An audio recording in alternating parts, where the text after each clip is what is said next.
Banana ഇത്രയും crispy ആയിട്ടോ?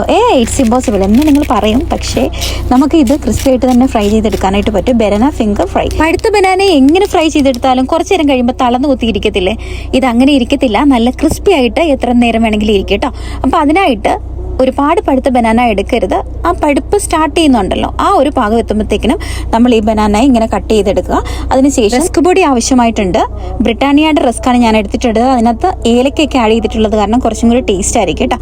അപ്പോൾ നമ്മളിതിനകത്ത് എക്സ്ട്രാ മധുരമൊന്നും ചേർക്കുന്നില്ല. ഇനി ഒരു ബൗൾ എടുത്ത് അതിനകത്തേക്ക് വറുത്ത അരിപ്പൊടി, 1/4 ടീസ്പൂൺ ഉപ്പ്, കറുത്ത എള്ള്, ചെറിയ ജീരകം ഇവ ചേർത്ത് ആവശ്യത്തിനുള്ള വെള്ളവും ചേർത്ത് ഇളക്കുക. തിക്കായിട്ടുള്ള ബാറ്ററാണ് നമുക്ക് വേണ്ടത്, അതിനനുസരിച്ച് വെള്ളം ചേർത്ത് കൊടുക്കുക. ഓരോ ബനാന ഫിംഗറും എടുത്ത് ആ ബാറ്ററിൽ മുക്കിയതിന് ശേഷം ആ ഒരു റസ്ക് പൊടിയിലും മുക്കി ഓരോന്നോരോന്നായിട്ട് എടുക്കണം കേട്ടോ. എന്നിട്ട് ചൂടായ എണ്ണയിലേക്ക് ഇട്ട് കൊടുക്കുക. നല്ല ക്രിസ്പി ആയിട്ടുള്ള ബനാന ഫിംഗർ ഫ്രൈ റെഡി ആയിട്ടുണ്ട്. ഇത് പ്രത്യേകം ശ്രദ്ധിക്കാനായിട്ടുള്ളത് റസ്ക് പൊടി മാത്രമേ യൂസ് ചെയ്യാവുള്ളൂ, ബ്രെഡ് ക്രംസ് യൂസ് ചെയ്യരുത്.